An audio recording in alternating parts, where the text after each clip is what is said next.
하나님 말씀 함께 보겠습니다. 시편 119편 103절 말씀입니다. 시편 119편 103절 한 절입니다. 우리 같이 읽겠습니다. 주의 말씀의 맛이 내게 어찌 그리 단지요, 내 입에 꿀보다 더 다니이다. 아멘. 연예인이라고 하면 어떤 이미지가 먼저 떠오르십니까? 끼도 있고 외모도 좀 튀고 장기 자랑도 잘하고 개그맨 같은 사람, 배우 같은 사람, 가수들 그렇게 떠오를 겁니다. 근데 요즘은 그 연예인 범주에 또 다른 사람들이 하나 끼어들었습니다. 소위 먹방하는 사람들, 먹는 방송이라고 하지요. 저런 체구에 어떻게 저 음식이 다 들어갈까 할 정도로 많이 먹는 사람이 있고요. 또 이제 그 먹방도 조금 더 발전을 해서 좋은 음식점, 맛있는 곳을 소개해 주는 먹방도 있습니다. 식당을 소개해 주기도 하고, 혹은 좀 특별한 음식을 만들 줄 아는, 가벼운 재료를 가지고 독특한 요리를 만들어낼 줄 아는 레시피를 소개하는 그런 먹방들도 나오기도 합니다. 먹는다라고 하는 건 하나님이 우리에게 주신 즐거움 가운데 하나입니다. 그런데 조심할 거는 말세에 우리가 빠질 함정도 먹는 것에 있다라고 하는 겁니다. 바울이 디모데에게 보낸 서신에서 말세 고통하는 때가 이르러서 사람들이 자기를 사랑하고 돈 사랑하고 자랑하고 감사가 없다, 이것이 말세의 모습이다 라고 이야기합니다. 로마 제국이 무너질 때의 모습을 적어놓은 역사들을 보면 부와 권력과 땅이 사방으로 팽창해진 바로 그때의 권력자들이 먹는 것 가지고 사치와 쾌락에 빠져 있었던 이야기들을 우리는 종종 듣곤 합니다. 하나님께서 주신 것들을 바르게 누리지 못하는 것만큼 흉한 모습도 없습니다. 그럼 하나님이 주신 그 즐거움, 그것이 먹는 것이라고 한다면 우리가 어떻게 먹어야 될까요? 그 첫 번째는 감당할 수 있는 사람이 먹어야 됩니다. 감당할 수 있는 사람이 먹습니다. 우리 오늘 성산상 앞에 앉아 있습니다. 설교가 끝나면 주님께서 기념하라고 제정하신 성찬을 나눌 것입니다.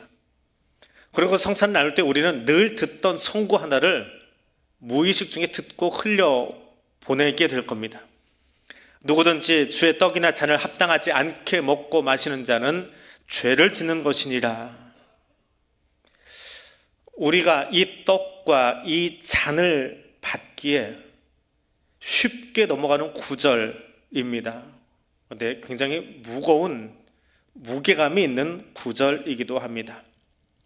이 떡과 잔을 받는 데는 합당한 사람이 있다라고 하는 말입니다. 거꾸로 뒤집으면 작고 작은 떡과 잔이지만 그것을 받기에 합당하지 않은 사람도 있다라는 말이죠. 이 합당하다라고 하는 단어를 성경에서 어떤 용례로 쓰고 있는가 찾아보았습니다. 그리고 조금 다른 표현이지만 이해하는 데 도움이 될 만한 곳을 찾아보았더니 이 성찬 제정사로 되어 있는 고린도전서 11장에서는 합당하지 않다라는 말로 번역을 했는데, 누가복음 15장에 우리가 잘 아는 탕자의 비유에서 작은 아들의 입에서 이 말이 나오고 있습니다. 지금부터는 아버지의 아들이라 일컬음을 감당하지 못하겠나이다. 나를 품꾼의 하나로 여기소서. 감당한다라는 표현이 합당하다라는 말과 같은 단어입니다. 바꿔 이야기하면 주의 죽으심과 다시 사심을 기념하는 떡과 잔을 감당할 수 있는 이름과 자격과 신분이 있다는 말입니다. 주일 예배에 나오면 누구나 다 먹을 수 있는 떡과 잔인 줄 알았는데 그렇지 않다는 말입니다. 이 떡과 잔을 받고 마실 만큼 자격이 갖추어야 된다. 받을 만한 이름이 있어야 된다라고 하는 겁니다. 그래서 우리는 최소한 세례받거나 입교한 교인들에게만 이 떡과 잔을 나누어 주고 있습니다. 세상에서 아무리 권세가 있고 권력이 있고 돈이 있고 땅을 많이 가졌어도 예수가 나의 구주십니다라고 하는 이 고백이 없는 사람에게는 세상 저울에 올려놓으면 몇 그램이나 될까요? 이 작은 떡 한 조각과 저 잔 하나가 고기 한 근도 되지 않겠지요. 그렇게 세상 저울에서는 가볍지만 그러나 결코 가볍지 않은 자격을 요청하고 있더라라고 하는 겁니다. 그래서 성찬떡과 잔은 구별된 음식입니다. 입으로 하는 설교는 누구나 들을 수 있습니다. 예수 믿지 않아도 들을 수 있어요. 라디오 주파수만 맞추면 되고 인터넷을 뒤적뒤적 하다 보면 여러 곳에서 우리는 설교를 들을 수 있습니다. 듣는 설교는 고백이 되지 않아도 뭔가 궁금해서 들어볼 수 있습니다. 그러나 눈으로 보고 입으로 먹는 말씀, 성찬은 고백이 따라 나오지 않으면 절대로 먹을 수 없습니다. 이것은 구별된 사람들에게만 주어지는 차별화된 말씀이다라고 하는 겁니다. 그런 면에서 눈에 보이는 먹고 마실 수 있는 이 말씀 앞에 서 있는 여러분은 복된 백성입니다. 그것을 믿으시기 바랍니다. 두 번째로 나눌 줄 아는 사람이 먹어야 합니다. 성찬은 나눔입니다. 이 나눔은 앞에서 이야기한 합당하다라는 말과 연관이 있습니다. 성찬에 합당한 사람, 성찬을 받을 만큼, 감당할 만큼의 자격이 된 사람은 세상과 나누어진 사람입니다. 세상과 구별된 사람입니다. 예수를 구주로 고백하고 나의 삶의 주인이 예수님입니다라고 고백함으로 세상과 나누어진 사람입니다. 다른 말로 하면 세상과 분열되어 있는 사람이지요. 그런 사람을 성경은 성민 혹은 성도라고 부릅니다. 우리는 이미 세상에서 찢어져 나온 분열된, 구별된 사람들입니다. 더불어서 성찬을 받으면서 나는 이것을 받기에 합당한지, 이것을 감당할 만한 사람인지 다시 한번 나를 돌아볼 줄 아는 사람이 되어야 합니다. 그래서 하나님은 사도 바울을 통해서 우리에게 이렇게 말씀하십니다. 사람이 자기를 살피고 그 후에야 이 떡을 먹고 잔을 마실지니 라고 말씀하십니다. 결혼식에 가보셨지요? 장례식에도 가보셨을 테고 돌잔치에도 가보셨을 겁니다. 결혼식에 가면서 선물로 돌반지 들고 가시는 분 없지요? 장례식에 가면서 우리나라 정서상, 외국에서는 다 그렇게 하지는 않는데 우리나라 정서상 다 검은 옷을 입고 갑니다. 거기에 색동적으로 입고 울긋불긋한 옷을 입고 가시는 분은 특별한 경우가 아니면 없습니다. 장례식에는 검은 옷을 입고 가지요. 결혼식에 뭘 가지고 가나요? 혹은 돌잔치에 가면서 거기서 통곡하시는 분 계시나요? 그렇지 않습니다. 각각의 자리마다 거기에 합당한 자세와 옷차림이 있습니다. 예배 드리기 위해 나올 때 우리는 옷 매무새를 가다듬고 나옵니다. 비단 옷만이 아니라 내 마음도 다시 한번 정결하게 하고 나오지요.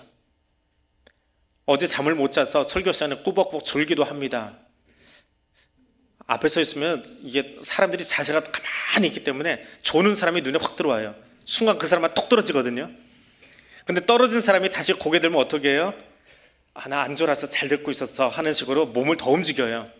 그래서 더 눈에 띄기도 합니다. 근데 거꾸로요. 신천지 사람들이 교회 들어오면 어떻게 하는지 아세요? 여러분보다 더 열심히 예배 드리고 설교 듣는 흉내를 냅니다. 어떻게 해요? 신천지에서 교육을 시키는데 우연히 그 속초에 있을 때 신천지 초급 과정을 지나갔던 성도 하나가 와서 제가 잘못했으면 모르고 그 과정을 이야기해 줘가지고 자세히 들어봤는데요, 설교가 귀에 들어오면 안 돼요.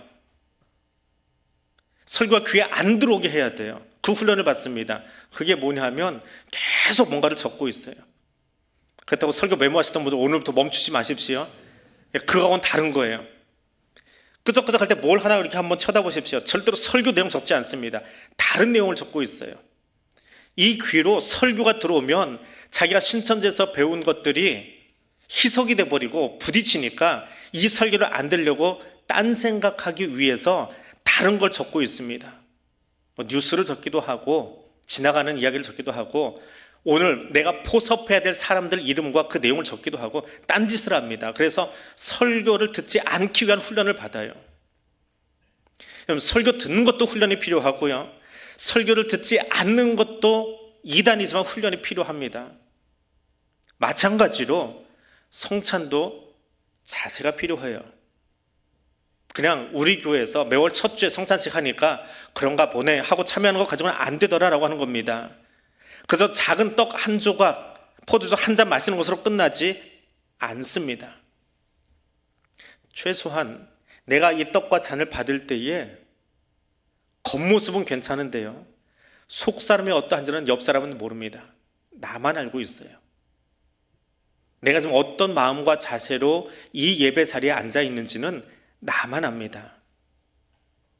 어떤 마음과 자세로 나누신 떡과 잔을 받고 있는지 나는 압니다. 그래서 나를 살필 양심의 자유를 하나님이 저와 여러분 모두에게 부여해 주셨습니다. 그래서 사도 바울은 고린도의 성도들에게, 그리고 오늘 나에게 먼저 자기를 살피고 그 후에야 이 떡과 잔을 마실지니라고 이야기합니다. 세례 받음으로 세상에서 분리되었지만 더불어서 성찬 식탁 앞에서 나의 자세가 이것을 감당할 만한지, 여기에 합당한지 나를 살펴보고 다시 한번 나를 그 불결함으로부터 분리하고 거룩하게 구별하는 시간이 필요하다라고 하는 겁니다. 그래서 성찬의 떡과 잔은 나를 세상에서 분리해서 하나님 나라에 합당한 자로 나눌 줄 아는 그 사람이 먹어야 하는 겁니다. 세 번째로, 맛을 아는 사람이 먹어야 됩니다. 사람마다 자기 입맛이 있습니다. 좋아하는 음식도 있고 싫어하는 음식도 있습니다. 구역사님들은 아시지만 저는 그렇게 음식 가리지는 않습니다. 그렇다고 다 좋아하지는 않아요. 싫은 음식이 뭔지 이야기를 안 할 뿐이지, 저도 싫어하는 건 있긴 있습니다. 그런데 예전에는요, 음식 무척 가렸습니다. 우리 집 음식 외에는 남의 집 음식은 냄새도 못 맡았습니다. 아주 심할 정도로 후각에 예민해가지고 다른 집에 가서 식탁 앞에 앉으면 그 집 김치 냄새가 나가지고요, 밥을 먹기가 힘들었습니다. 서원 기도를 너무 세게 했나요? 생애 처음으로 금식 기도를 신학교 들어가서 학부 때 하면서 이거 다 먹게 하시던지, 아니면 내 마음대로 그냥 사회 진출해서 사회인으로 살게 하시던지 하고 서원 기도 했다가 붙들렸습니다. 다 먹게 할다니까 목사하라고. 그렇게 붙들려 버렸습니다. 서원 기도 조심해야 된다는 이야기를 그때 배웠어요. 그들은 음식은 가리지는 않습니다. 그리고 가만 생각해 보면 그게 은혜예요. 어느 자리 가서든지 어떤 음식을 먹든지 맛있게 먹을 수 있으니까요. 그 식탁에 앉아 있으면 그 음식을 준비하는 분의 그 정성이 음식에 보이잖아요. 옆에서 좀 요리를 배워보려고 해도 요리는 잘 안 배워지더라고요. 아내가 하는 거 보면 된장찌개 하나 끓여도 쉽게 뚝딱 하는 것 같은데 처음 순서 몇 개를 머릿속에 외우고 있다가 나중에는 잊어버려요. 저 뭘 순서대로 넣었더라 하고 잊어버리곤 합니다. 근데 만들어 놓고 보면요, 그 재료도 재료지만 그걸 만들기까지 하나하나 다 꺼내서 순서에 맞추어서 양을 맞춰서 하는 그 정성을 보고, 그 정성이 음식에 녹아있는 거 보고 먹게 됩니다. 좋은 식자재 쓰는 것도 아름답지만, 또 양념을 골라서 쓰는 것도 아름답지만, 같은 김치찌개도 집집마다 맛이 다르잖아요. 우리 집에서 나온 김치찌개하고 다른 집에 가서 먹는 김치찌개 국물 맛이 다르고 김치 맛이 다르고, 첫 입에 들어갈 때 그 맛의 느낌이 있습니다. 왜 그래요? 재료는 비슷한 거 쓰는데 똑같은 대한민국의 수돗물 가지고 요리를 시작하는데 왜 그렇게 맛이 다른가요? 우리 그것을 손맛이라고 합니다. 그 사람의 손맛 때문에 음식 맛이 달라집니다. 이 성찬상에도요, 손맛이 있습니다. 겉으로는 어떤 제과점에서 카스테라를 사오고 권사님들이 포도주를 담그고, 앞에 권사님들이 담았던 포도주하고 이제 그분들 은퇴하시고 뒤에 권사님들이 담근 거는 포도주 맛이 달라요. 그런 맛을 이야기하는 게 아닙니다. 이 안에 하나님의 손맛이 있어요. 사도 바울은 이렇게 표현합니다. 너희가 이 떡을 먹으며 이 잔을 마실 때마다 주의 죽으심을 그가 오실 때까지 전하는 것이니라. 우리가 성찬상에서 나온 떡과 포도주를 먹고 마실 때 우리는 그 음식 맛, 눈으로 보이는 말씀의 맛을 느끼게 됩니다. 그 맛은 죽음을 이기시고 부활하신 예수의 생명의 맛입니다. 이 떡과 잔에는 나를 위해서 찢으신 예수 그리스도의 그 몸의 맛이 있어요. 내가 무엇이길래 그 피를 다 흘리셨을까? 예수님의 사랑의 맛이 이 안에 있습니다. 그걸 누가 흉내낼 수 있을까요? 어떤 떡으로 어떤 포도주로 그것을 다 울거낼 수 있을까요? 세상에 절대로 줄 수 없는 그 맛을 우리는 이 성찬을 나눌 때에 영적으로 느낄 수 있어야 합니다.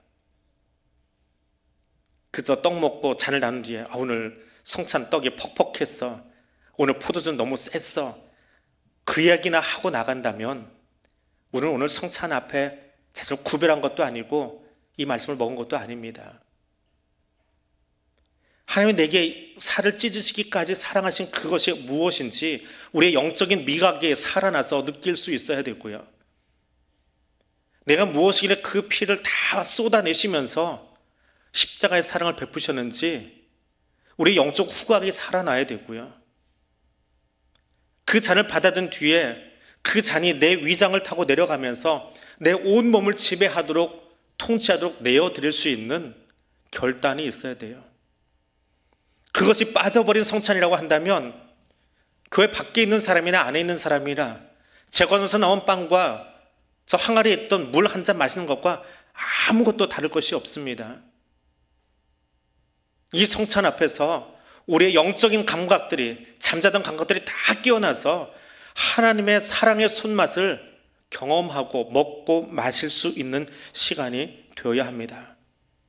그래서 우리는 성찬을 나눌 때 비단 우리의 영적 감각만이 아니라 세상을 향해서 이 음식 맛이 이것이야 라고 말할 수 있는, 전할 수 있는 사람이 되어야 합니다. 맛있는 건 먹으면 감탄사가 나오지요. 이 음식 맛있어요, 이거 어떻게 만드셨어요? 레시피 좀 가르쳐 주세요 라고 이야기하잖아요. 저희 둘째가 이 표현이 아주 정확합니다. 밖에 나가서 식사를 하면 오늘 이 식당이 마음에 들었어요. 그러면 꼭 하는 말이 있어요. 어릴 때부터 지금까지 동일합니다. 아빠 여기 또 와요. 그러면 이 식당의 음식이 오늘 맛있었다는 거예요. 그 다음에 한번 꼭 다시 오자고 이야기하고 분명히 거기 그 식당 다시 가게 됩니다. 이게 아이의 표현이에요. 오늘 이 식당에 다시 와요. 하나님이 이 음식을 우리에게 주셨습니다. 눈에 보이는, 입으로 먹고 마시는 말씀이 성찬입니다. 주의 손맛을 느꼈는데 감탄사가 안 나와요. 고작 나오는 말이 카스테라가 퍽퍽해요, 카스테라가 너무 컸어요, 왜 이렇게 생생하고 조그맣게 잘랐어요, 잔에 뭐가 더 많이 들어간 것 같아요. 그 말만 하고 끝난다면 여러분 성찬식에 참여한 것이 아닙니다. 하나님의 손맛이 느껴지고 그것에 감사할 뿐만 아니라 아직 여기 참여하지 못한 사람들에게 하나님이 우리에게 이 생명의 식탁을 주셨습니다, 당신도 이 자리에 참여하기를 원합니다 라고 전할 수 있는 사람 되어야 합니다. 이 식탁을 제정하고 마련해 주신 하나님의 입장에서 하나님께서 구별된 식탁 앞에 저와 여러분을 초대하셨어요. 구별된 자세로 나를 살펴보고 이 떡과 잔을 받았습니다. 그러면 우리가 어떤 말 하기를 원하실까요? 오늘 시편 기자의 고백처럼 주의 말씀의 맛이 내게 어찌 그리 단지요 내 입에 꿀보다 더 다니이다. 성찬의 맛이 무엇인지, 하나님의 손맛이 무엇인지 알고 그렇게 고백하는 사람을 보면서 주님이 가지실 마음, 그것이 오늘 설교의 제목입니다. 내가 맛있게 먹는 모습 보면 내가 기분이 좋아. 하나님을 그렇게 웃게 할 수 있는, 하나님을 기쁘시게 할 수 있는 성찬 앞에서 저와 여러분이 될 수 있기를 원합니다. 말씀을 맺습니다. 십자가 은혜로 이 자리에 초대된 여러분, 이 시간 우리 자신을 하나님 앞에 구별하기를 원합니다. 귀에 들린 말씀으로 깨어난 여러분, 입과 온 몸으로 말씀의 맛을 보도록 초대된 여러분, 주의 말씀의 맛이 되게 어찌 그리 단지요. 시인의 고백과 찬양이 오늘 나의 고백과 찬양이 되도록 성령께서 이 시간 저와 여러분의 영적 감각들을 새롭게 해주시는 귀한 시간 되기를 원합니다. 기도하겠습니다. 거룩하신 하나님, 예수 그리스도께서 우리를 위하여 제정하신 성찬 앞으로 나아갑니다. 이 시간 주의 성령께서 이 자리에 임재하셔서 보이는 말씀인 성찬을 대하는 나의 마음과 몸을 구별하게 하옵소서. 이 식탁에 깃든 생명의 맛을 경험하게 하옵소서. 떡과 잔을 나눌 때에 부활의 신비와 기쁨과 감격을 맛보게 하옵소서. 꿀 같은 말씀의 맛을 경험하는 은혜의 시간이 되게 하옵소서. 예수님 이름으로 기도드립니다. 아멘.